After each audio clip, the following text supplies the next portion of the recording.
میں تو بس یہ سوچ کر گھبرا جاتی تھی کہ مجھے اتنی گہری نیند کیسے آنے لگی، جبکہ مجھے تو عرصہ ہی ہو گیا تھا، میری ساری رات جاگتے ہوئے گزرتی تھی۔ لیکن حیرت انگیز طور پر جب سے میں یہاں نوکری کرنے لگی تھی، میری نیند اتنی پکی ہو گئی تھی کہ کوشش کے باوجود بھی آنکھ نہیں کھل پاتی تھی۔ یہ تو شاید اتنی ٹینشن کی بات نہیں تھی کہ تھکن کی وجہ سے ایسا ہوتا ہو، لیکن میرے لیے جو بڑی ٹینشن کی بات تھی وہ یہ تھی کہ مجھے نیند میں کسی کی موجودگی کا احساس کیوں ہوتا تھا۔ مجھے ایسا کیوں لگتا تھا جیسے کوئی میرے کمرے میں آیا ہو۔ مجھے خیال آیا کہ شاید بی بی ہی نہ ہو، لیکن وہ کیسے آ سکتی تھی؟ وہ تو بوڑھی عورت تھی، اس سے اتنی سیڑھیاں چڑھنا ہی محال تھا۔ صاحب کا بھی نہیں سوچا جا سکتا تھا، وہ تو چل پھر ہی نہیں سکتا تھا، بستر پر تھا۔ اس کے علاوہ اس گھر میں 2 سے 3 ملازمائیں ہی تھیں، وہ چھٹی کر کے گھر چلی جاتی تھیں۔ صرف میں ہی واحد ایسی تھی جو یہاں رکی ہوئی تھی۔ یہاں نوکری کرنا میری مجبوری تھی، ورنہ ایک غیر مرد کو ایک نرس کی طرح سنبھالنا بہت مشکل تھا، اور میں نے ایسا کام کبھی نہیں کیا تھا۔ مگر وہ کہتے ہیں نا کہ مجبوری انسان سے سب کچھ کروا لیتی ہے، میرے ساتھ بھی ویسا ہی ہوا۔ میں 10 بھائیوں کی بڑی بہن ہوں۔ ابا کو جانے بچے پیدا کرنے کا اتنا شوق کیوں تھا کہ بچوں کی لائن ہی لگا دی۔ ہم سبھی 1-2 سال کے وقفے سے پیدا ہوئے تھے۔ میں ہی سب سے بڑی تھی اور میرے ہی ذمہ گھر کی ساری ذمہ داریاں تھیں، کیونکہ ابا تو اپنے کام پر نکل جاتے اور میری اماں اکثر بیمار رہتی۔ اتنے بچے پیدا کر کے اب اس کی صحت جواب دے گئی تھی اور وہ بیمار رہنے لگی، تو مجھے اس کا بھی خیال رکھنا پڑتا اور گھر کو بھی سنبھالنا پڑتا۔ چھوٹے بہن بھائیوں کو تو میں اسکول بھیج دیتی تھی اور پھر گھر کے کاموں میں لگ جاتی۔ گھر کے حالات بہت ہی زیادہ خراب تھے اور صرف ابا کی کمائی سے ہرگز بھی گزارا نہیں ہو رہا تھا۔ میں نے 10 جماعتیں پڑھی تھیں، اسی لیے میں نے فیصلہ کر لیا کہ میں ایک اسکول میں چھوٹی کلاس کے بچوں کو پڑھا لوں گی اور گھر پر بھی بچوں کو ٹیوشن پڑھاؤں گی، تاکہ میں گھر کے اخراجات میں کچھ اپنا حصہ ڈال سکوں۔ میں جانتی تھی کہ میرے باپ نے ہمیشہ سے پہلی اولاد لڑکے کے طور پر ہی خواہش کی تھی۔ شاید ابا یہ چاہتا تھا کہ پہلے اس کا بیٹا پیدا ہو اور بڑا ہو کر اس کا سہارا بنے، اس کا بازو بنے، مگر چونکہ یہ نصیبوں کی بات ہوتی ہے اور اللہ کے فیصلے ہوتے ہیں، اسی لیے بیٹے کی جگہ قدرت نے ان کو میری صورت میں بیٹی دے دی۔ میں یہی سوچا کرتی تھی کہ مجھے جیسے بھی کر کے اپنے باپ کا ہاتھ بٹانا ہے تاکہ اسے بیٹے کی کمی محسوس نہ ہو۔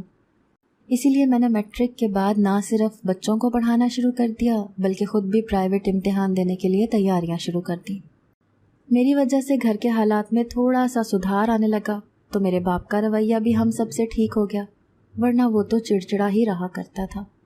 چھوٹے بہن بھائیوں کے بھی کافی اخراجات تھے اور اب مہنگائی بھی اتنی بڑھ چکی تھی کہ میرے ساتھ کام کرنے سے بھی گزارا نہیں ہو رہا تھا۔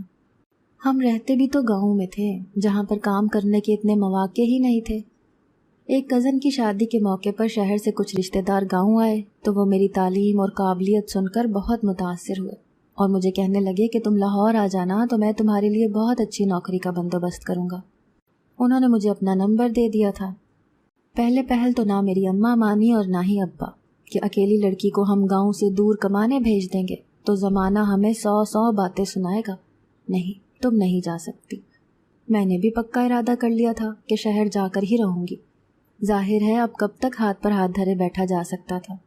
کیا ہوا جو اب ان کا بڑا بیٹا نہیں تھا؟ میں بڑی بیٹی تھی تو میں بیٹے کے فرض بھی تو نبھا سکتی تھی۔ اس لیے میں نے بحث کی، قائل کیا اور اماں ابا سے اجازت لے کر شہر آ گئی۔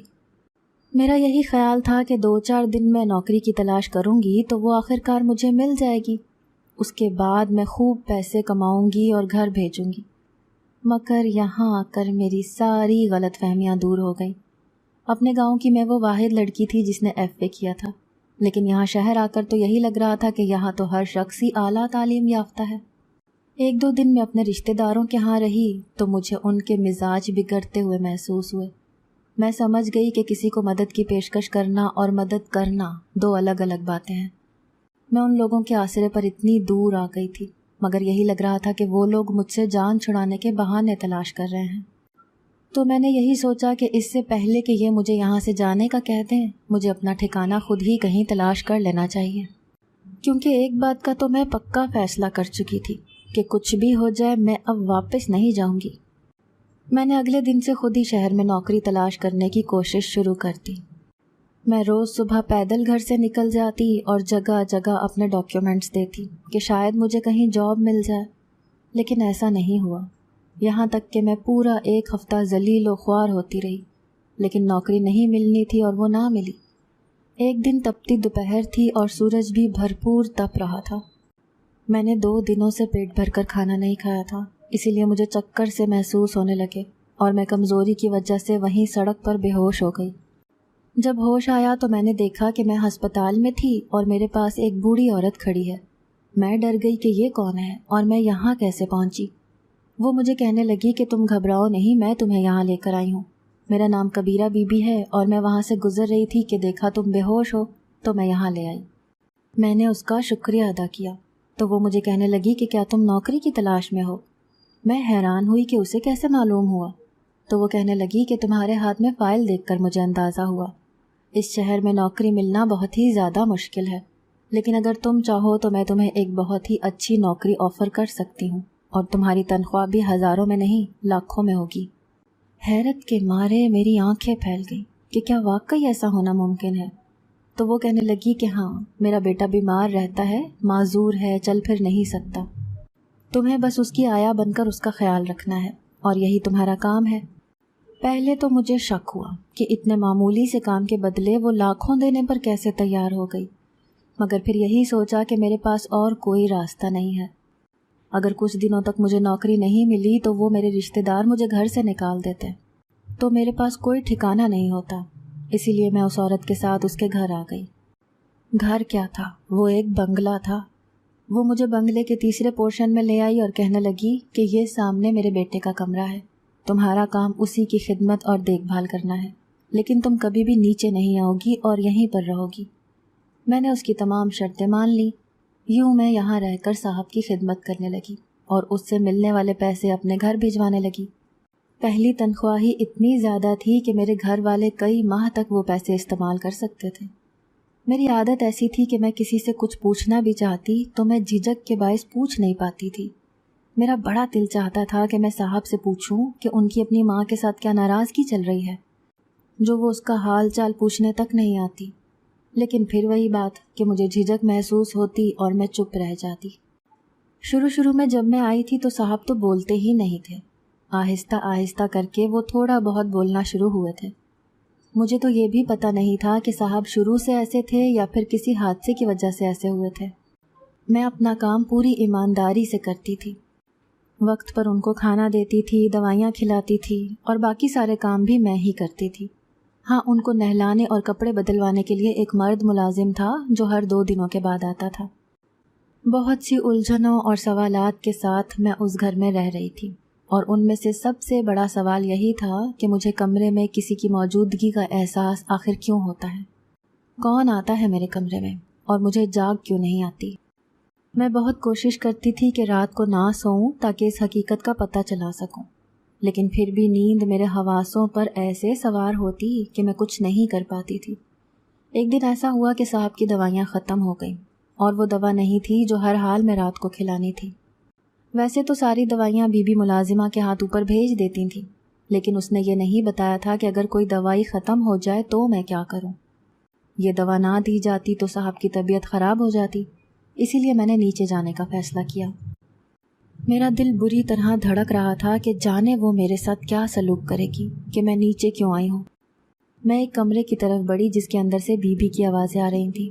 وہ کسی سے فون پر کہہ رہی تھی کہ ہاں میں جانتی ہوں، دلاور کی وصیت کے مطابق سب ٹھیک چل رہا ہے، میں نے اس کے لیے ایک لڑکی کا انتظام کر دیا ہے جو اس کا خیال رکھتی ہے، اب اس سے زیادہ میں کیا کروں؟ پھر وہ کہنے لگی کہ چلو ٹھیک ہے، اب میں فون رکھتی ہوں، باقی کا پلان ہم مل کر بناتے ہیں کہ اب کیا کرنا ہے۔ اس کی باتیں سن کر میں چونک گئی اور ہکا بکا رہ گئی کہ یہ کس کے خلاف پلاننگ کرنے کی باتیں کر رہی ہے؟ کیا صاحب کے خلاف، یعنی اپنے ہی بیٹے کے؟ میں بغیر سوچے سمجھے الٹے قدموں بھاگتی ہوئی اوپر آ گئی۔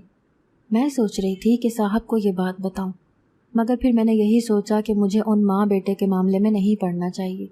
یہ بڑے لوگ ہیں، ان کے آپس کے 100 معاملات ہوتے ہیں، بہتر یہی ہے کہ میں دور رہوں۔ مجھے بس اپنی حفاظت کرنی تھی اور یہ معلوم کرنا تھا کہ روز رات کو میرے کمرے میں کون آتا ہے۔ بہت سوچنے کے بعد یہ ترکیب ذہن میں آئی کہ رات کو سونے سے پہلے موبائل کا کیمرہ آن کر کے سو جاؤں تاکہ جو کوئی بھی اندر آئے وہ ویڈیو میں نظر تو آ جائے۔ میں نے ایسا ہی کیا۔ رات کو پھر سے مجھے نیند میں کسی کی موجودگی کا احساس ہوا اور ایسے لگا کہ جیسے کوئی دبے قدموں کمرے میں داخل ہوا ہے، لیکن اب کی بار میں مطمئن تھی کہ جو بھی ہے میں صبح دیکھ لوں گی۔ صبح صاحب کو ناشتہ کروانے کے بعد میں اپنے کمرے میں آ کر موبائل کو پکڑا تو ویڈیو دیکھ کر میری جان نکل گئی۔ ویڈیو میں صاف صاف دیکھا جا سکتا تھا کہ کوئی میرے کمرے میں داخل ہوا ہے۔ وہ بس چپ چاپ میرے سامنے بیٹھا رہا اور پھر چلا گیا۔ میں حیران ہوئی کہ آخر ایسا کون سا شخص ہے جو میرے کمرے میں داخل ہو سکتا ہے۔ میں نے کیمرہ دروازے کے ساتھ الماری پر لگایا تھا، اسی لیے اس شخص کا چہرہ کیمرے میں نہیں آ سکا۔ اگلی رات میں نے کیمرے کا رخ بدل دیا۔ اب میں نے موبائل اس طرح سے رکھا تھا کہ وہ اس شخص کو فوکس کر پاتا جو دروازہ کھول کر اندر داخل ہوتا تھا۔ اب مجھے کوئی فکر نہیں تھی کیونکہ اب مجھے یقین تھا کہ میں اس کا چہرہ دیکھ لوں گی۔ اگلے دن ناشتے کے بعد مجھے موبائل دیکھنے کا وقت ہی نہیں ملا۔ دن کے 11 بجے تھے کہ میں نے سوچا کہ جو دوائی ختم ہوئی ہے وہ میں خود ہی جا کر اسٹور سے لے آتی ہوں۔ بی بی تو صبح کی گئی رات کو واپس آتی ہے، اسے کیا پتا کہ میں نیچے اتری تھی یا نہیں۔ میں میڈیکل اسٹور سے دوائی لے کر مڑی تو مجھے جلدی سے اپنا چہرہ چھپانا پڑا کیونکہ میں نے وہاں بی بی کو ایک آدمی کے ساتھ دیکھا۔ وہ دونوں بھی شاید کوئی دوائی ہی خریدنے آئے تھے۔ میں ان کے پاس سے گزری تو مجھے بی بی کی سرگوشی سنائی دی۔ وہ اس آدمی کو کہہ رہی تھی کہ تم نے اپنے اسٹور والے دوست کو بتا دیا تھا نا کہ ہمیں ایسی دوائی چاہیے جو فوری اثر کرے اور ایسا نہ لگے کہ اسے زہر دیا گیا ہے، سب کو یہی لگے کہ وہ قدرتی موت مرا ہے۔ میرے قدم زمین میں گڑ گئے۔ میں سوچنے لگی کہ یہ کس کی موت کی بات کر رہی ہے۔ وہ آدمی کہنے لگا کہ تم فکر نہیں کرو، اس دوا کو کھانے کے چند ہی گھنٹے بعد وہ مر جائے گا اور کسی کو شک بھی نہیں ہوگا کہ اسے زہر دیا گیا ہے، اور اگر کسی نے شک کیا بھی تو اسی کی ملازمہ پر کرے گا جو سارا دن اس کی دیکھ بھال کرتی رہتی ہے۔ میں یہ سب سن کر ساکت رہ گئی، یعنی صاحب کو مارنے کی باتیں ہو رہی تھیں اور الزام مجھ پر لگانے کی پلاننگ۔ یا خدا، اب میں کیا کروں؟ میں ان کے دیکھنے سے پہلے ہی باہر نکل گئی اور جلدی سے رکشہ پکڑ کر گھر آ گئی۔ کچھ ہی دیر بعد بی بی گھر میں چلی آئی اور مجھے ایک پیکٹ دے کر کہنے لگی کہ اس میں جو دوا ہے وہ اپنے صاحب کو کھانے کے بعد دے دینا۔ میرا دل پھٹا جا رہا تھا کہ ایک ماں اپنے بیٹے کے ساتھ ایسا کیسے کر سکتی ہے۔ مجھے لگ رہا تھا کہ شاید صاحب بی بی کا سگا بیٹا نہیں ہے، اسی لیے اس کو مارنا چاہتی ہے تاکہ ساری دولت اور جائیداد اس کے قبضے میں آ سکے۔ مجھے کچھ سمجھ نہیں آ رہی تھی کہ کیا کروں۔ اس سے پہلے کہ میں کچھ کرنے کا سوچتی، گھر میں پولیس آ گئی۔ میں بھی نیچے چلی گئی۔ پولیس نے آتے ہی کہا کہ کبیرہ حسین کہاں ہے۔ ہم سب حیران رہ گئے کہ انہیں کس نے بلایا ہے۔ اتنے میں بی بی بھی اپنے کمرے سے نکل آئی اور پولیس کو دیکھ کر حیران رہ گئی۔ اس کے چہرے کی رنگت اڑ گئی، وہ شاید باہر جانے کی تیاری میں تھی۔ پولیس نے اسے ہتکڑی لگا دی۔ وہ چیخنے لگی کہ آخر آپ کس کے کہنے پر ایسا کر رہے ہیں؟ اتنے میں سیڑھیوں میں سے کسی کی آواز آئی کہ میں نے انہیں بلایا ہے، میرے کہنے پر یہ ایسا کر رہے ہیں۔ سب کی گردنیں پیچھے مڑیں تو صاحب کو اپنے پیروں پر کھڑا دیکھ کر حیرت سے آنکھیں باہر کو آ گئیں۔ وہ چھڑی کا سہارا لیے اپنے پیروں پر چل کر نیچے آئے تھے۔ بی بی نے چیخ کر کہا کہ تم اپنی بیوی کو کیسے گرفتار کروا سکتے ہو؟ بیوی کا لفظ سن کر تو جیسے میرے سر پر قیامت ٹوٹ پڑی۔ اس نے تو مجھے کہا تھا کہ وہ اس کی ماں ہے۔ میں حیران کھڑی تھی کہ سپاہی نے صاحب کے اشارے سے آگے بڑھ کر اس کے سر سے سفید بالوں کی وگ اتار دی۔ یہ دیکھ کر میرا منہ کھلے کا کھلا رہ گیا کہ واقعی وہ تو ایک جوان عورت تھی۔ پولیس اسے لے کر چلی گئی تو میں حیرانی سے صاحب کی طرف دیکھنے لگی اور کہا کہ یہ سب کیا ہے؟ صاحب کہنے لگے کہ یہ سچ ہے کہ یہ میری بیوی ہی ہے، میں نے اس سے پیار اور محبت کی شادی کی تھی، لیکن میں نہیں جانتا تھا کہ میری بیوی دولت کے پیچھے ہے اور اس نے دولت کے حصول کی خاطر ہی مجھے اپنے جال میں پھنسایا ہے۔ میں اس کے عشق میں اتنی بری طرح گرفتار ہو گیا تھا اور اس کے دام میں ایسا الجھا تھا کہ میں نے وصیت لکھ دی کہ میرے مرنے کے بعد میری ساری دولت اور جائیداد میری بیوی کی ہی ہوگی، اور یہی تو یہ چاہتی تھی۔ وصیت لکھنے کے کچھ ہی دنوں کے بعد میری گاڑی کا ایکسیڈنٹ ہو گیا۔ اسے تو یہی لگا ہوگا کہ میں مر جاؤں گا، لیکن خوش قسمتی سے میں بچ گیا، اور بدقسمتی یہ تھی کہ ڈاکٹر نے کہا تھا کہ مجھے اب کچھ عرصہ بیڈ پر ہی گزارنا ہوگا۔ میری بیوی کی محبت کا امتحان لینے کی خاطر میں نے اسے کہہ دیا کہ میں اب ہمیشہ کے لیے معذور ہو گیا ہوں۔ میں دیکھنا چاہتا تھا کہ وہ کیا رد عمل دیتی ہے۔ شروع میں تو اس نے میرا بہت خیال رکھا، لیکن پھر وہ اس اداکاری سے اکتا گئی، اس کا پلان جو فیل ہو گیا تھا۔ اس وقت تک میں اس کے ارادوں کو نہیں جانتا تھا۔ پھر ایسا ہوا کہ اس نے مجھے تیسری منزل پر شفٹ کر دیا، گھر کے سارے ملازموں کو چھٹی دے کر فارغ کر دیا اور نئی ملازماؤں کو لے آئی۔ اس نے تم سب لوگوں کو یہی بتایا کہ وہ میری ماں ہے تاکہ کل کو جب وہ اپنے پلان پر عمل کرے تو کسی کو شک نہ ہو۔ میں تمہاری خدمت کی وجہ سے آہستہ آہستہ ٹھیک ہو رہا تھا اور میں اپنی بیوی کو رنگے ہاتھوں پکڑنا چاہتا تھا، اور پھر جب میں نے اسے رات کو کئی بار باہر جا کر اپنے عاشق سے ملتے دیکھا تو میرے شک کی تصدیق ہو گئی۔ میں اس کی پلاننگ جان گیا کہ یہ مجھے مارنا چاہتی ہے تاکہ میرے بعد اس جائیداد کی مالکن بن سکے۔ یہ سب سن کر میں دنگ رہ گئی۔ میرے وہم و گمان میں بھی نہیں تھا کہ ایسا کچھ ہو سکتا ہے۔ بے شک اس نے بہت بڑی پلاننگ کی تھی۔ وہ تو یہ چاہتی تھی کہ چپ چاپ صاحب کی جان لے لے تاکہ سب کو یہی لگے کہ وہ بیمار ہو کر چل بسے۔ اس کے بعد صاحب کہنے لگے کہ ایک اور بات میں بتاؤں تو تم برا تو نہیں مانو گی۔ میں ہی روز رات کو تمہارے کمرے میں آتا تھا۔ میری نیت کچھ غلط نہیں تھی، میں بس کچھ دیر بیٹھ کر تمہیں دیکھتا رہتا تھا اور پھر چلا جاتا تھا، کیونکہ مجھے ایسے لگتا تھا کہ مجھے تم سے محبت ہونے لگی ہے۔ جس طرح سے تم نے میرا اپنی جان سے بھی بڑھ کر خیال رکھا، اس نے مجھے تمہارا گرویدہ کر دیا۔ سارے راز کھل گئے تھے۔ کبیرہ کو جیل ہو گئی اور صاحب نے مجھے شادی کے لیے پروپوز کر دیا۔ میں نے بھی اس شادی کے لیے ہاں کر دی، کیونکہ جب قسمت آپ کے دروازے پر دستک دے تو دروازہ کھول دینا چاہیے، اور میں نے بھی ایسا ہی کیا۔ اگر آپ کو آج کی ہماری کہانی پسند آئی ہے تو اسے لائک کیجیے اور اپنے پیاروں کے ساتھ شیئر کیجیے، اور ہاں، اگر ابھی تک آپ نے ہمارا چینل سبسکرائب نہیں کیا تو ضرور کیجیے۔ ملتے ہیں کل ایک نئی اور دلچسپ کہانی کے ساتھ، تب تک کے لیے اللہ حافظ۔